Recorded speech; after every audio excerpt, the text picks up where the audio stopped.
Hey all, thanks a lot for tuning in. I really appreciate it. I hope that you are having a great December so far. I certainly am. Thanks to everybody for helping out with Kickstarter. We've got one stretch goal. We have until tomorrow to get it on. That would be to get us to $1,000 on the Kickstarter. If we get there, then I will be doing doubled up podcasts for the rest of the month of December. So if you're into it, if you'd like a little extra podcasting for your holiday enjoyment, please help us get over the top. We're just like a little over $100 away from hitting that goal. So if you could help out, it would really be appreciated. This is going to be great for the podcast and hopefully for the quality of the result. With that, I bring you Paul Birken.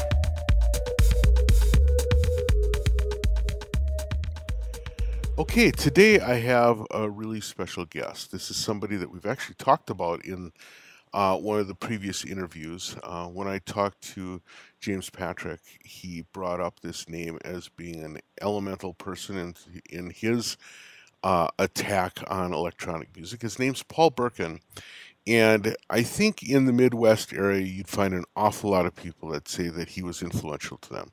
So without me jabbering anymore, let's get right into talking to Paul. Hey, Paul, how are you? I'm doing great, Darwin. Good to talk to you. Thanks a lot. I really appreciate you taking the time to have a chat with me. It's really cool. So let's start off by having you explain to people who might not know your work. Why don't you tell us a little bit about what you do? I would say I am a nearly lifelong dabbler in electronics, and most of that kind of focusing on synthesizers and drum machines and just the way you can connect modules and kind of make a bunch of noise and ruckus, and somewhat focused, I guess, in the techno realm as far as musical genres, even though I make a lot more than that. The labels and things I work with, that tends to be the outlet that the things I create end up in. Yeah, that's interesting you say it that way, because I would say that's how I know of you, as really sort of like almost like a bedrock of the techno community. When you say that you do other kinds of stuff, what other work do you do? I've kept this as my hobby. I'm 45, and I kind of started with this stuff right in my early teens, and because I've kept it a hobby, any given night when I may sit down to work on something, it may just be some down-tempo thing or some interesting noise or just some crazy thing that ends up happening. So I don't try to focus too much on writing a specific thing because like I said, I'm kind of dabbling in different things. So more so it's just kind of, let's see what this machine can do when I hook it up with some other things, and it ends up going down pretty much any kind of avenue that you can imagine it would, as these machines tend to do. Right. Well, I think it's kind of interesting that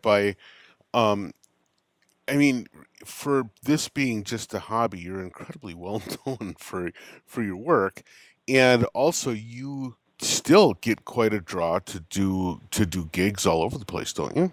Yeah, it's ended up picking up. I have never promoted myself a lot or kind of pushed it as far as trying to get out there and try to travel all the time. But if people would call or were interested and we could sort it out and it worked on the schedule around family things or work schedule and things like that, then I'm happy to pack the machines up and go play.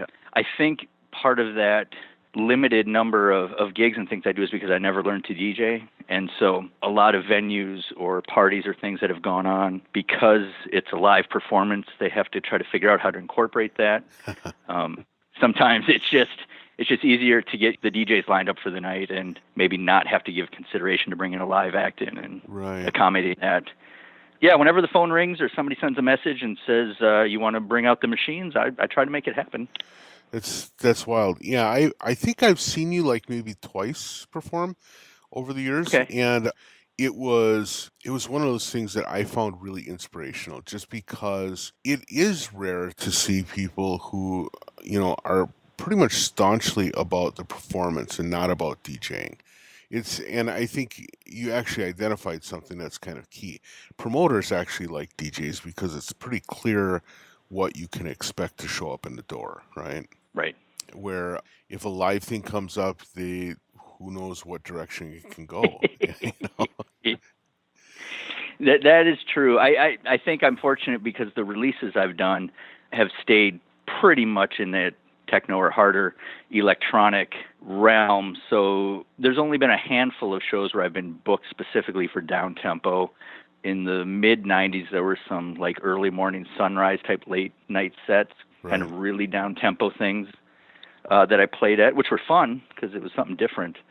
But my spot tends to be middle of the night when the party is going fast and furious. Right. It's interesting because I think of you as one of the people who was really a big part of the Midwest rave scene when it was flying high, right? Sure. And I'm a little curious if you can talk about kind of the development of that scene because it seemed to simultaneously come out of Chicago and Minneapolis and some out of Milwaukee and some out of Detroit. It seemed to kind of like blossom from all of these different centers of sound, but each town kind of had its own thing. Yeah, and I think the other interesting thing that kind of was going on in the Midwest is just the proximity of the cities allowed for people to be traveling when they saw an interesting party going on. So you'd have people from Chicago coming up to Minneapolis, or there'd be something going on in Milwaukee with drop bass, so people from Minneapolis and Chicago would travel there, depending on the lineups and the way parties were staggered, and it made for a good adventure of just, go to another area, see what's going on, bring some of that back to your area, and try to keep stuff going. And I know on the coast, there's stuff going on, but those cities in Los Angeles and New York and those areas seem to be like a single city that had its thing going on and didn't have kind of other flavors moving into it from other areas, which I think some of the Midwest had just because of that movement that was going on. Yeah, it was really interesting. Every weekend there seemed to be sort of like a tribal movement to whatever was going to be the place that week, Yeah, it was the adventure. Yeah. Where are we going to go? What's going to happen? Yeah, indeed. Did you ever do any kind of like party promotion, or were you always just a performer at parties? No. So I was up in Duluth in the early 90s going to UMD up there in Duluth. And so there were little parties starting up there, and I knew the people that were throwing them. So I wasn't really involved with the promotion, but I was involved with kind of seeing how they got them together and then coming down to the cities when there were things going on. The first big party I went to in Minneapolis was part of the stuff that Woody McBride was throwing, and it was a party called Hellbent, and that was kind of the eye-opener for me, because up to that point, through the late 80s and stuff, as I was just listening to more music, the industrial stuff, the electronic, the pop stuff, the hip-hop, just all these things that were coming out that had a machine feel to them as they were being created. Right. I hadn't experienced that on a big sound system yet. Yeah. And going to a party like that, all through the night on a giant sound system where your whole body is just rattled by the sound, that was kind of a turning point where even the music I was making with the drum machines and synths and stuff took a turn more from that mindset where it's kind of verse and chorus, you're kind of moving through these things, to a pure, there's a groove you can make with these machines and just let that ride. Mm-hmm. And slight fluctuations to that when amplified really have an impact that you don't always notice at lower volumes. Yeah, that's really true. And I mean, that's actually true with a lot of kind of music, but it seems like techno is especially the case because sort of the focus on repetition becomes really a physical thing once the volume gets ramped up, right? Right. And I when I work on this stuff all through the night, and sometimes I think about that, just that hypnotic effect it has on myself working on this stuff. And that removal from time, where as you're working on these loops and repetitions of things, and just that whole disconnect from, a traditional song where you're listening to it and you feel it moving across the minutes because it's progressing through this certain movement. Mm-hmm. You take away lyrics, you take away certain chord changes and certain things that happen that propel you forward, and you suddenly are like, did 10 minutes pass? Did 50 minutes pass? Has an hour and a half passed? Yeah. Well, how long has this been going? Because whatever part of that mind is going on that has that anchor in time breaks away from that at some point. Yeah, that's actually an interesting point. I hadn't thought about that, but by sort of like stripping the music down and kind of like moving away from chord changes and stuff, a lot of the things that are cues for time passing kind of get pulled away, right? Right. It's And I enjoy the trick. It ends up playing on myself just sometimes when I'm working on stuff and I notice something's really interesting, and I don't have a clock sitting there in the studio, but I'll get up to go walk around and suddenly look, and you're like, whoa, yeah, where did that time go? the time warp hit, right? One of the things I like doing on my podcast is talking to people about how they got to be the artists that they are. I'm really curious about you because you actually talk about, you talked just now about having sort of like a music making time before you started going to parties where you were doing one thing and then all of a sudden this switched your head. How did you first get into music? And then this one party was kind of a turning point, but were there artists or was there like somebody who kind of like pulled you to the side and said, "Hey kid, let me show you something," or was there a machine that like turned your head? There were quite a few. I guess I would look at them as pivot points, Okay. where I had changes in my perspective about things. Just at a really young age, my parents had one of those Kimball home organs, had all the rocker switches on it, Right. pedals, and I'm 5, 6, 7 years old, so I can stand on the bass pedals, and the speakers are right in front of me. So I'm just getting blasted with these tones as I'm standing on these pedals, which was great fun, and just making a noise on there. And it's like a Fisher Price toy almost, with all those Right. rocker switches and buttons. And Right. so that was a point of just experimentation that I was free to just play on. And as I got older and just took kind of some standard music lessons and learned to play some stuff in school band and things like that, I could learn to play some things. But moving up, I guess, to when I was about 12, 13, the music and stuff that I was listening to, this was the mid 80s and maybe around 85, 86. I had already come through, my youth having arcades and things with just all these crazy sounds. I try to explain it to my kids sometimes. Like, you don't understand these arcades and things you would go into, just the cacophony of noise and sound that were in these places, and how just disorienting at times it was with all this stuff going on. But it was really interesting.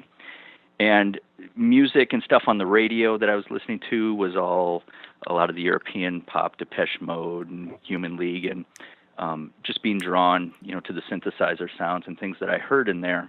I had some music lessons I was taking through Schmidt Music, and this was just simple,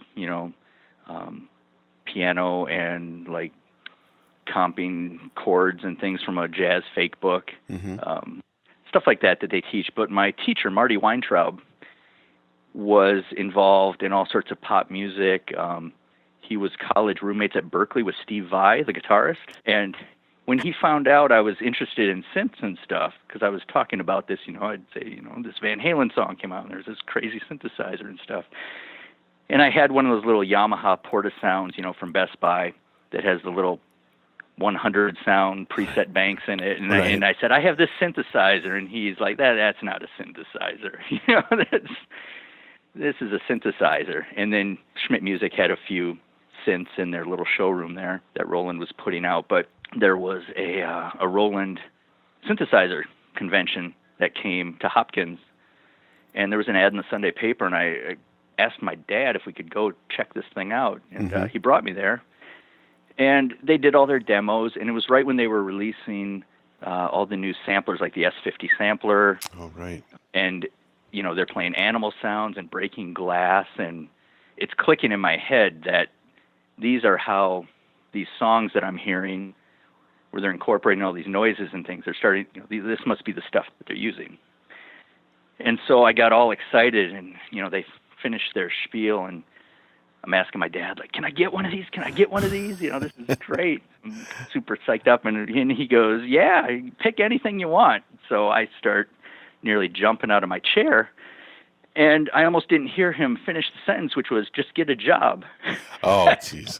Yeah. Which was the perfect, right. teenage learning point here for him. Like, you're excited. You can have anything. Just, work for it. Work hard. Right. Yeah. But that started, the process of the after-school fast food jobs and hunting the Sunday classifieds for used gear. I got a Roland TR-505. That was my first drum machine. That was, I think, $75 in the Sunday classifieds there. And this is around the Twin Cities here, down in Burnsville. Mm-hmm. So that was a kind of ongoing process for a few years in my early teens there of work, save the money, find a machine, save up for it, and figure out what it could do. I did have a Commodore 64, which my parents had gotten my brother and I for Christmas a few years earlier. Mm-hmm. And we were working on those, and then I was also getting Keyboard Magazine at the time, and I saw an ad for, I think it was Dr. T's sequencer, which had a... Dr. T. Can't believe I almost forgot about that. Dr. T's, yeah, with the 16-track sequencer. Yeah. And so I had, by this point, gotten, I think this was around 87, 88, the Roland D10 had just come out. And so this multi-timbral synth, and I got this cartridge, and I think I went to Newt Capet, the music stores there, and got this thing, and just started doing MIDI sequencing, which was fascinating to me that I could suddenly start playing all these parts. Because up to this point, I would have a drum machine going and just be playing some notes and things, and didn't really have a way to get a bunch of parts all going together if I couldn't play them, over the beat. So that, I remember that point where I can suddenly just start writing all these parts, mm-hmm. being really eye-opening. And I think then around 1990, then I was graduating high school and going off to college and still accumulating machines and just playing them. Just my exposure to music at that point, since I could now drive, and going to Northern Lights and all these other record stores around the Twin Cities, just really expanding the amount of music I was listening to, and then trying to incorporate ways to play this type of stuff. So if I'm listening to, all the wax track stuff that was pouring in, a lot of the hip hop stuff was really interesting, and the pop stuff not so much at that point, because the harder sounds and things were more interesting just because they were new as I was listening to them. But then up in Duluth, for a few years, just working on things until those kind of other parties started going, which was that turning point. Mm-hmm. So I guess that's kind of a long running path.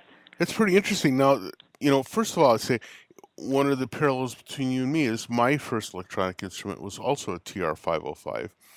And okay. I am surprised that both you and I survived that experience, because that was a peculiarly bad-sounding drum machine, I thought. It was, but it was very easy to program. There weren't many menus to dig through. Right. And I do remember figuring out the MIDI notes that it could send out, and having that trigger had a sequential circuit 6-track. Oh, okay. And being able to feed specific MIDI note numbers, and realizing that the 505 could actually be a real rudimentary sequencer. Right. If you only play those specific notes in different orders, right. those patterns would trigger it. Right. You have to be happy with those 12 or 16 notes. Yeah. Right? That's funny. So you were kind of early in the game of sort of like classified ad surfing. That was during the time when people were like dumping out of a lot of their analog stuff to get the cool digital too, right? Yes. So, and this is kind of funny because, I had gotten saved up from working and bought myself a car by the time I was 16. So on weekends I was making the drive around to the pawn shops and a lot of these places around the metro that just kind of went by the wayside. But there was a place in Bloomington that had a 303 for, I want to say it was $85. Mm-hmm. and it was there. I would go in there all the time and see it there, and I never picked it up because it didn't have MIDI. All right. It had DIN sync, and I already had a 202. One of my dad's coworkers had it when it came out, and then he knew that I was interested in music and said, "Does your son want to buy this for $50?" Uh-huh. So I had bought it, and then it would never sync with anything because I didn't have any DIN sync equipment. So I would just program sounds on it and play a manual on the little rubber keyboard. Right. So I saw this 303. I think Burns Music was the place. It didn't have MIDI, and I think Woody McBride may have picked that one up here in the Twin Cities early on after it sat there for a while. But I remember it being there for a long time. I just kept looking at it like, if it only had MIDI, then I could play that little thing. Yeah, well, it's funny. I mean, Woody is kind of notorious for having been like the world's biggest 303 hog too, right? He just had an enormous number of 303s over this time. Like, you were first turned on by these samplers. Did you ever get into sampling, or did you move into synthesis pretty quickly? No, I kind of had both going on. I had gotten the MKS 100, the Roland rack version of the S10, which would only hold 4 samples, and it had those little quick discs, which are tough to track down. But I had that and would record little pieces in. I remember when I bought that, it was used, but some of the quick discs had sounds, and someone had sampled the sounds from Yes's Owner of a Lonely Heart. Right. And so I remember impressing all my friends by being able to load that up and play those sounds back off there over and over. And then another friend and I would just make home movies. He was one of the first people I knew in the late 80s who had just a home VHS deck, the big, huge one with the camcorder attached that was the size of a boombox. Right. And we would make these little stop-motion movies and things, and using that sampler could pitch our voices down. Okay. Try to do different voice things with these little home movies and things we were making.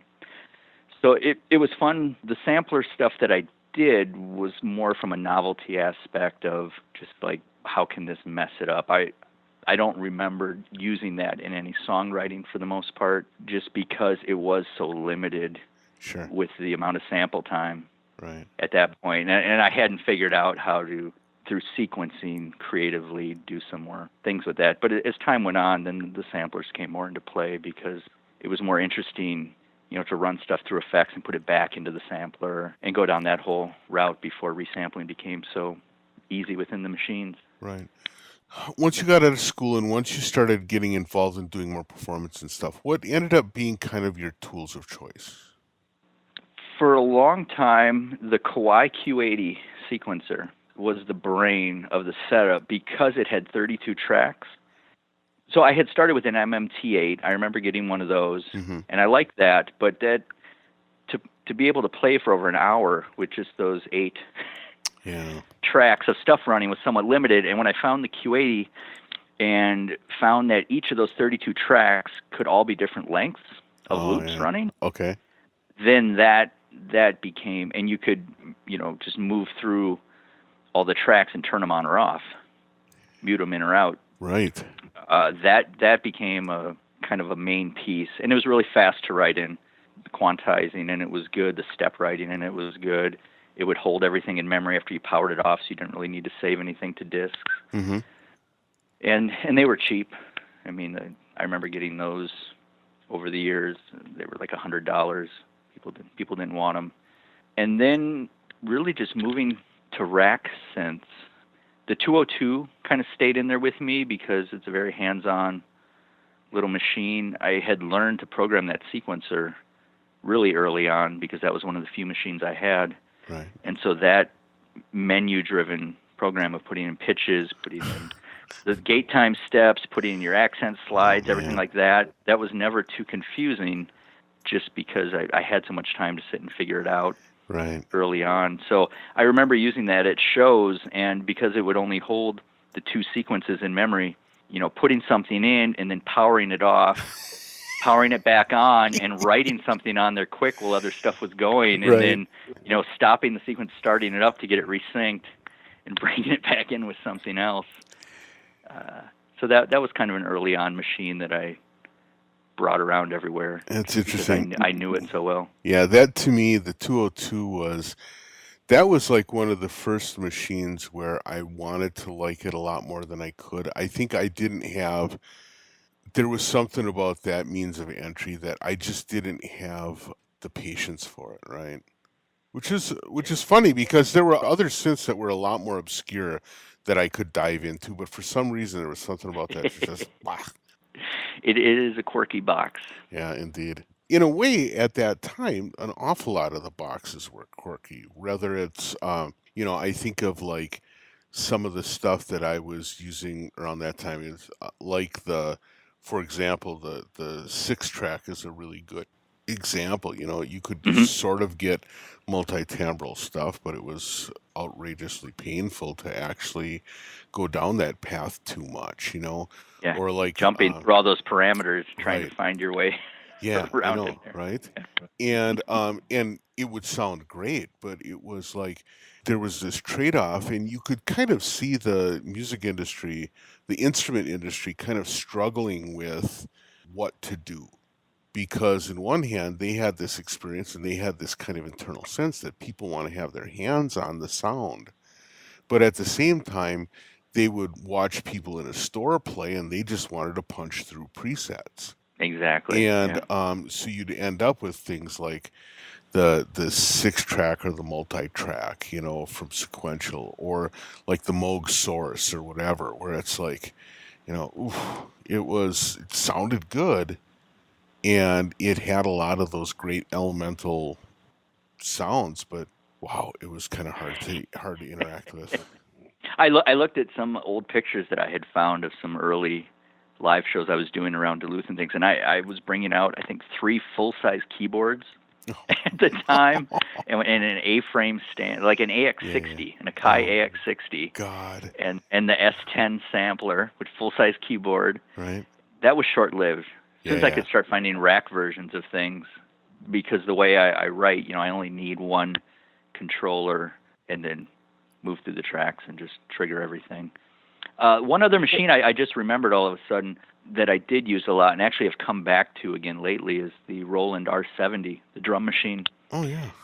Because it had the backlit screen and the step entry on it compared to the R8 Yeah. at the time, or like the R5, the little sibling, and it had both the 909 and 808 sounds in it without the cards that you needed Oh, for interesting. the R8.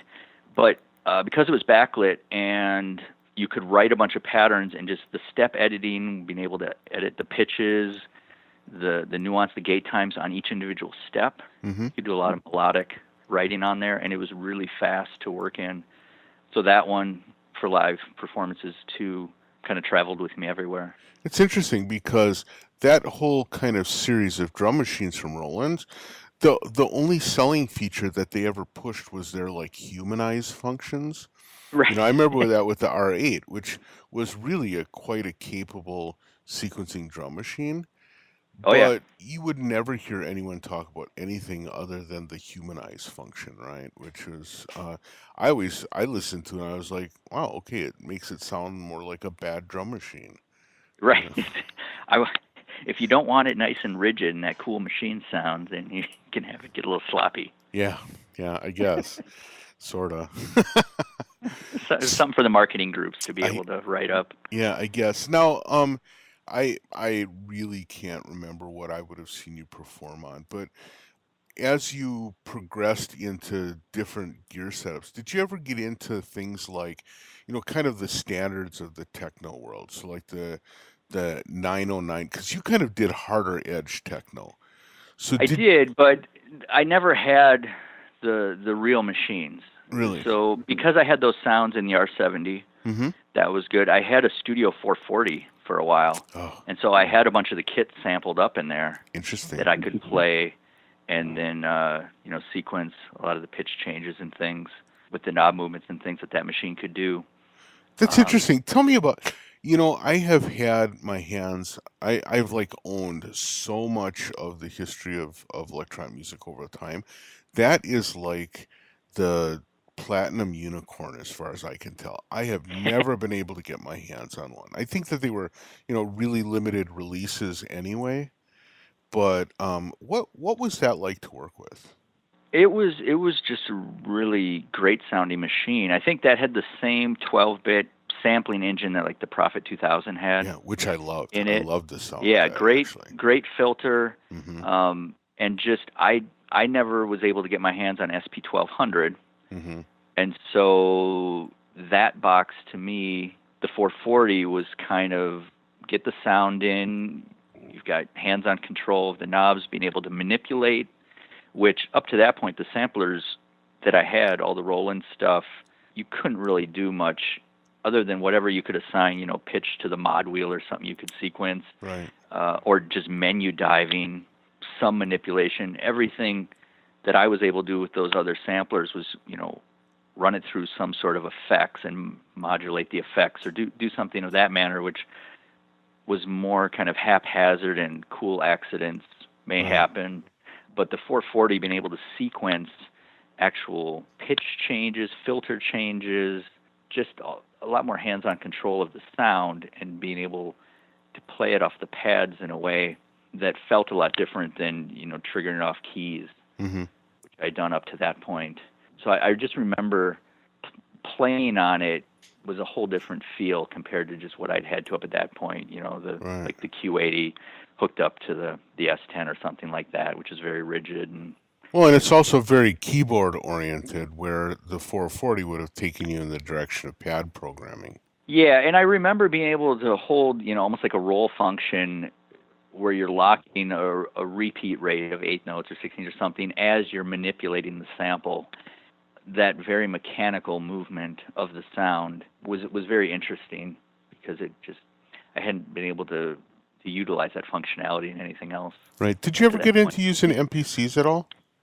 Oh yeah, I worked through all. I came into that right when the MPC 2000 Right. arrived, and I Hmm. moved into that with all the zip disks and SCSI magic. Right. But then the XL, and then when the 1000 arrived, got the JJOS, and that's still here in my studio getting used all the time. Isn't it? Yeah. That was really easy for travel too. Yeah. I mean, that's kind of the perfect size to throw in the backpack as the brain. Up until I got the Octatrack and some of the newer Electron stuff, the MPC 1000 was pretty much for a decade. The box. Yeah. Yeah, I used one for a long time. I just talked to Freddie Fresh, and he talked about how Oh, that was his like traveling machine as well. So yeah, and he's got the 4000 in his yeah. studio, kind of as the brain that he's the master of. Yeah, although that 4000 is funny to me because you sit in front of it and it's almost like you're sitting in front of the hood of a Buick or something. It's so Yeah, huge, right? gives you room to work on it though. I guess if you have like long arms, maybe. Right. I don't know, So I've seen him work on it. He's good. He's fast. yeah, I'll bet. I've noticed in a lot of photos that you have seemed to like dive into the electron world. And I tend to see people when they dip their toes into electron, one of two things happens. Either they get into electron and it's like, "Oh my god, this speaks to my soul," or "Oh my god, this thing was invented on Saturn," you know? Yeah. And it seems like you took to it pretty well. I got the original Machine Drum 2002 Mhm. when they announced that was coming out, and I read the specs on it. My big thing, I get excited about machines where you can move between pattern play and write without Okay. having to stop anything, Right. and also being able to shift the pattern that's running left and right on the grid, Okay. so it realigns against other patterns and grooves Right. that are running. Because Yeah. a lot of times you'll write something and then you're like, it's a quarter beat off Right. where it should be. Let's try to Just nudge it over. reprogram it. Yeah. Right. As I got used to over the years on the MPCs. Like, all right, I gotta, I guess, reprogram this Right. to be over. Just copy it a bunch of times and then recut it. But yeah, the Electron stuff, when I started with the Machine Drum, having that ability to move around the grid and shift your beats, I liked the workflow. I remember after a show, the heat sink broke off inside it, and I got home and went to plug it in. I heard all this clunking around in it, and ended up having to send it back. But they repaired it, and I had that up until I remember getting the sampler upgrade for it when they offered that user wave. Mm-hmm. Sent it off to get that upgrade. That was really cool, being able to get some of my own sounds in there, run stuff into it. Even though it wasn't much sampling time, it was a nice expansion. And then when the Octatrack was announced, that seemed like a pretty cool expansion on what I had been using up to that point with the machine drum. Right. And being able to, run 8 tracks of sequencing with MIDI stuff and be able to load in a bunch of samples. My only gripe really with the Octatrack is that they didn't put 8 outputs on it. Yeah. Because I could never figure out, 4 is okay. You can use the cues as the outputs and hard pan the stuff and do that. But that's been a mystery to me, why that machine didn't get that. Yeah, well, yeah, because you end up having to use those little tweezy on-screen mixer, which... Right. Yeah. It's interesting, though. So did you do any of the interim stuff, like the mono machine or any of that stuff? No, and that was really because I was pretty much stocked on the synth, and I had the Nord lead rack version with the 4 outs, and that's such a workhorse, right. which I still use, that when the mono machine came out, I didn't feel that I needed to get that one. I was kind of intrigued by the original one that had the unit to the side of the giant keyboard. Right. But I had suddenly memories of carting around full-size keyboards to gigs, and was like, nah, not again. Passed on that one. But then when the rhythm showed up and the A4, that was... Are you using all of those? Yeah, I've got all 3. And actually, I just picked up the Digitac. Yeah, I was just because I wanted to compare it to the rhythm and see workflow on it and things like that. And what do you think? I'm enjoying it. I've taken it out to 3 or 4 gigs now, and it hasn't blown up. That's a good sign, and it sounds great on the system. Muting sounds, being able to move around and edit stuff while it's running. That's pretty much. I'm really happy these days. Pretty much everything you buy, you get a worldwide power supply that you can plug in anywhere. Right. You just throw different plug on the end of it, but they're all switching power supplies, so all the issues that used to be around before to travel around with your stuff have pretty much gone away. Interesting. So I'm curious about something. Almost everybody that I talk to who's not doing music longs to be like a professional musician. You have been really public in saying that was never a goal of yours. And yeah, and sometimes I think about that. I mean, I'm certainly interested in it every day. But I think when I think about, why wouldn't I want to do that, I think there's some part of my mind that because I enjoy it so much and I have such free reign, and whenever I sit down, I can kind of work on whatever I want. There's some part of my mind that has that thought that I don't want to feel like using this thing that I enjoy so much at some point would feel like, all right, now I need to make this type of song because the rent is due, or I need to buy food, or I may need to take and go do this gig because I have bills to pay when I would rather, do this with my family, or something like that. Yeah.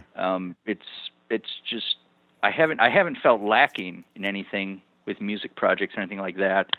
So I think that's what's kind of kept that at bay all these decades, is that it's always there whenever I want to sit down with it. So I don't feel I'm missing out, I guess, on opportunities. Right. Interesting. Well, when I talked to Freddie Fresh the other day, he said that you and he are going to be playing a gig pretty soon in Denver. When you go off and do a gig now, what do you take with you? So my rig these days is whatever I can fit in 2 carry-on backpacks. So after horror shows in the past of checking rack travel cases and things into airplanes only to get home and open them up and have the pieces fall out because the rack ears broke off. Right. Oh my God. Yeah. So what I have now is 2 of those old M Audio, those black rectangle backpacks. Yeah. Perfect carry-on. They fit right in the overhead, under the seat if need be. But those are like clown cars. I can fit like 20 pieces of gear in those things, all tabletop machines. And all I check then is a bag with all of the power supplies, audio cables, MIDI or DIN-sync cables.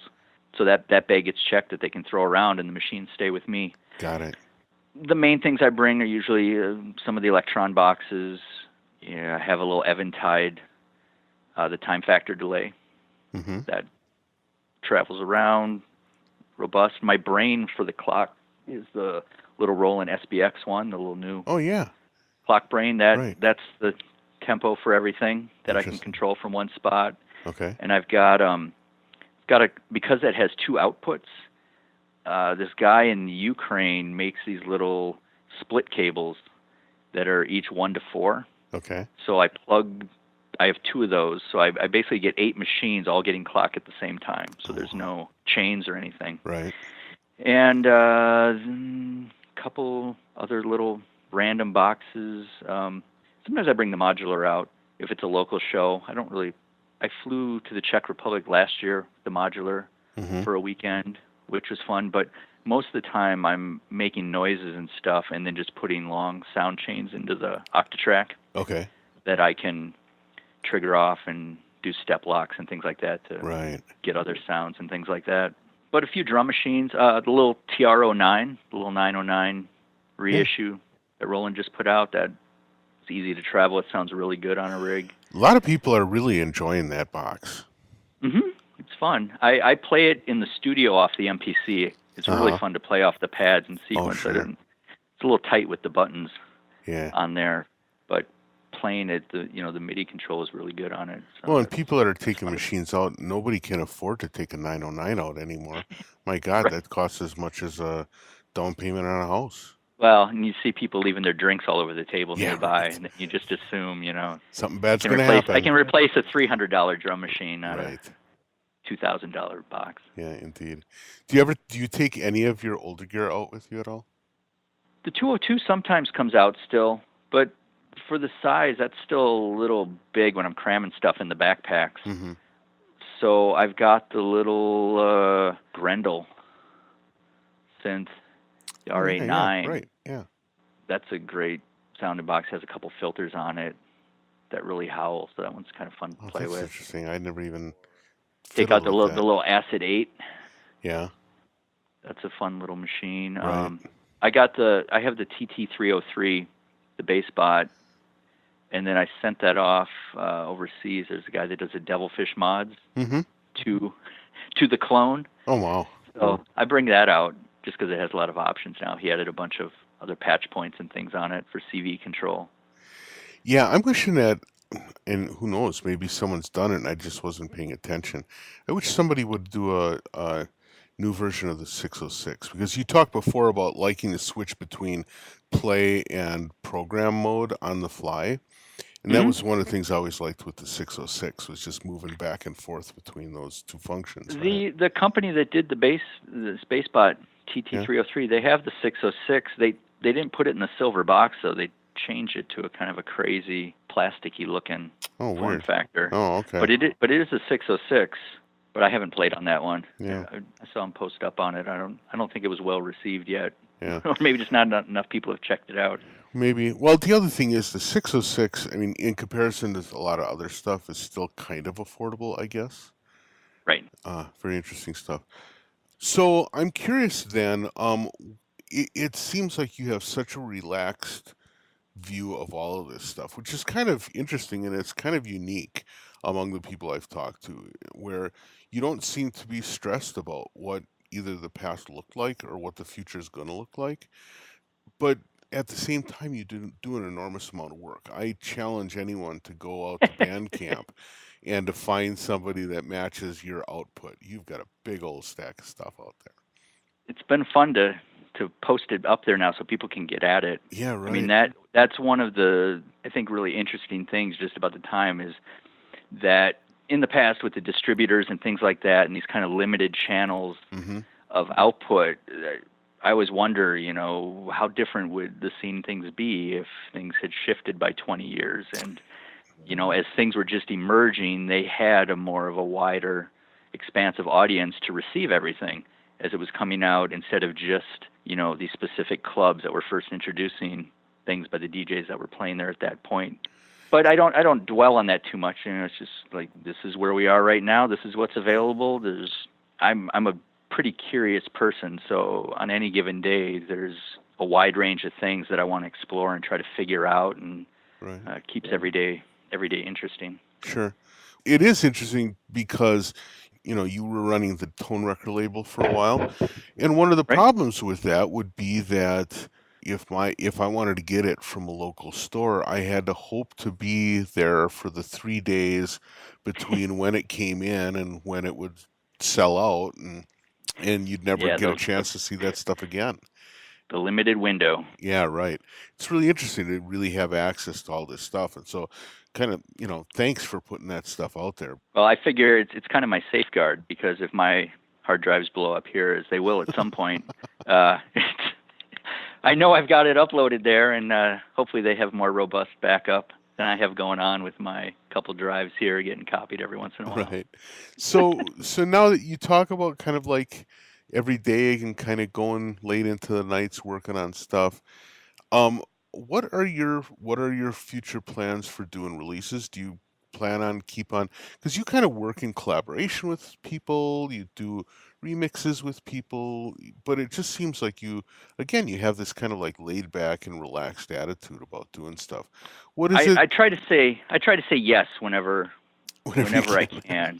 But nice. Really what has happened over the years, because I've had to juggle this with everything, my kind of process, which is maybe different than the way other people do it. In the early days when I was recording to DAT, you had to sit down and flesh out the whole track and get it recorded before you did anything else, because that was it. That's how it went. Yeah. Go and write other stuff and recall and pull everything up. So my workflow process now is, on any given night, I will be doing one of three things. I will either just be kind of noodling and doing sound creation. So I'll sit down on the modular or a synth or something and not trying to work on anything specific, just see where it goes, make a bunch of noises and stuff, and just let it go and let it stream just to stereo recording. Mm-hmm. And then on another night when I have some time, I will go back through all those raw things and listen and basically cut out everything that I think is interesting. Right. So I'm basically making my own sound banks. Got it. Again, not with any particular, like, this needs to be for this. It's just relax. That's interesting. Let's save that. Throw everything else away. And so then when I sit down and the label says, do you have a track or something? Or I'm like, I want to work on a song. I've gotten rid of that usual, I guess, stopping or block where you're like, I need to find a sound I like. I need to get a beat that I like. I've already got stuff sitting there that I've worked through and said, I like this. Now let's drop it in a machine and just bang out the song. Right. And so that allows me, because I'm working in those different spots, to just kind of keep moving through stuff. And then when labels ask, I can give them what I've got. If they want it, good. If not, no big deal. Right. That's awesome. That's a great working mechanism. I like it. All right. Well, Paul, we've burned through our time. Thank you so much for taking the time to chat with me. I really appreciate it. Thanks for inviting me along. It was a good time. The hour went quite fast. Yeah, it did. Well, it's and it's kind of great to talk not only about like the past, but like also what working is now. It's interesting to see how you've kind of kept your inspiration throughout the whole thing. You've been doing this a long time, man. Yeah. Hopefully I'm just getting started. Yeah, indeed. I agree. All right, man. With that, I'll let you go. Have a great one. Thanks, Darwin. All right. Bye.